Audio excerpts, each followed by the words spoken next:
There was one commercial where it was required that I spoke Korean. And so what they did, they wrote all of the Korean lines in phonetic English. So I was able to read it that way. So I was able to speak it that way, and that was interesting as well. You know, overnight I couldn't walk down the street like, hey, you're the guy.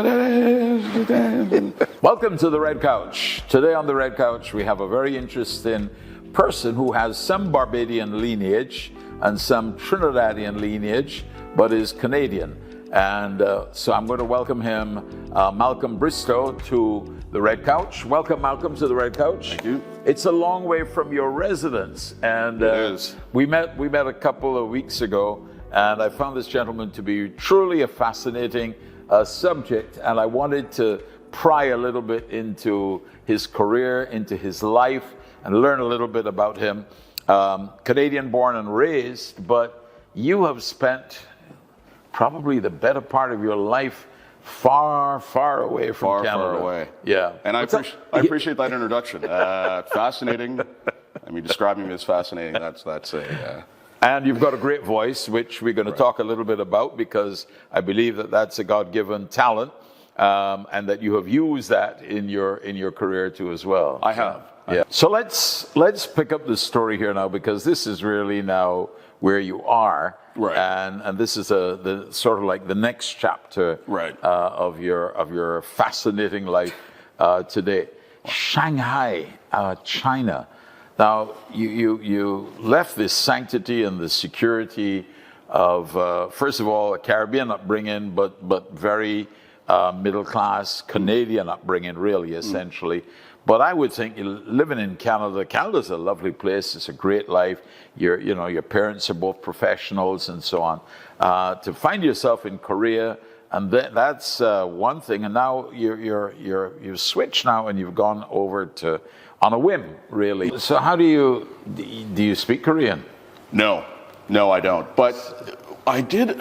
There was one commercial where it was required that I spoke Korean, and so what they did, they wrote all of the Korean lines in phonetic English. So I was able to read it that way. So I was able to speak it that way, and that was interesting as well. You know, overnight I couldn't walk down the street like, hey, you're the guy. Like, yeah, all right, yeah. Some like weird furniture company. But yeah, it was a time. It was a time there, and I met a girlfriend there. She was working. She'd been flown over from Australia. She was a dancer and a singer, model, whatever. But then she got into voice acting, and she ended up being the voice of McDonald's for "I'm Loving It," that campaign. "I'm Loving It" McDonald's, which we all know. I'm loving it. And so that was her. And then she was the one responsible for me getting in with her boss and putting my career in motion. So it was. Yeah, it was very interesting. So, essentially, you're saying that you were able to make a living in Korea using your voice? Using my voice, yeah. To voice stuff? To voice, the Korean subway, LG, life's good, like things like that. And yeah, no, it was a very interesting time. Of course, it was socially, when you're young. I mean, young. I wasn't so young. I was probably 26 or 27. But you have a really good time. You're going out a lot. You're meeting a lot of interesting people. Like that they lived all over the world as well. And I mean, prior to my time in Korea, I'd spent time in Budapest trying to sell a lighting show to clubs and bars and restaurants. And I was in London, lived in New York, and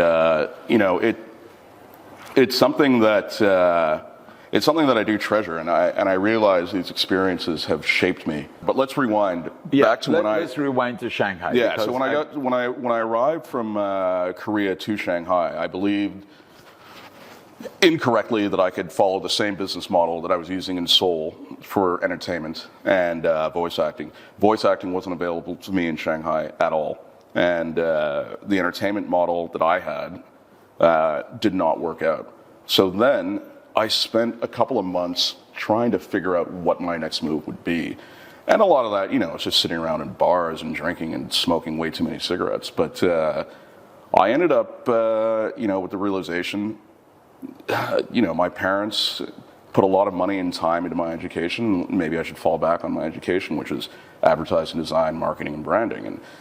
And so I took a few freelance jobs, and through my freelance jobbing, I met a partner who was able to take it to set it off to the next level. Yeah, we worked together for a little while. Worked together for 5 or 6 years, and then I broke off the company on my own. And now we have a real estate arm, a company called Agency, where we're landlords basically. We're property management landlords.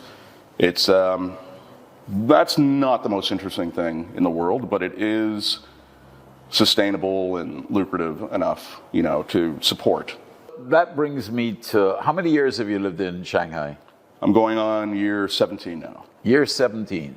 So you're 17 years in the country where you really don't speak the language. I don't speak the language, and I'm not immersed in the culture either. But I live in a bubble. So tell me about that bubble, because so that bubble includes it's just a bunch of foreigners, and But how practical is that? It's actually okay. So we have an office of Chinese people who speak Chinese, right? And my business partner speaks Chinese perfectly. My business partner now, Brent Beecher, he speaks Chinese fluently. He actually studied at Fudan University in Beijing with my wife. And there were a few guys with my wife in Beijing that have become friends of mine they were all at the same school together. This is maybe 22 years ago. And it's just amazing. It's like, oh yeah, your wife was Lily. I remember Lily. I think I remember Lily. Italian. And it was just bizarre. This connection.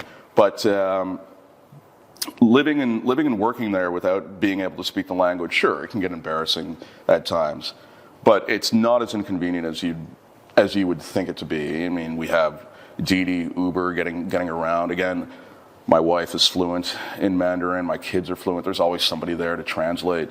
I live in a building with, bilingual concierge service. So I'm fully taken care of. If all the police and first responders, they're all bilingual, and so they can help you. Every hospital, every clinic, it's not like Canada, for example. If I'm not feeling well in Shanghai, I can go to a clinic. I have a doctor on my speed bot. I have a few doctors. They probably have a dossier on me like this thick because I am that hypochondriac, right? I'm like, I don't feel well. But it's a very, very, very easy lifestyle there. It's very easy.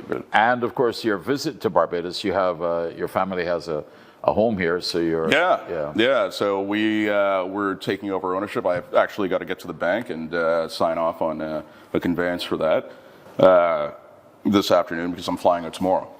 I wasn't able to do that this morning as a result of me watching the Toronto Maple Leafs and drinking a bunch of rum.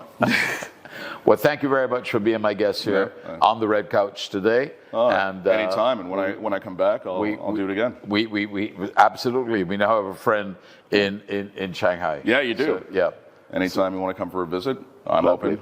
Thank you. All right. Cheers, Vic. Thank you very much. Yeah, man. No problem. My special guest on the Red Couch today, and he's got both some Barbadian and Trini lineage. Of course, he's Canadian born and raised, lives in Shanghai, has lived in Seoul, Korea, and a bunch of other places across the world. What a fascinating experience. Thank you very much, Malcolm Bristow. Cheers.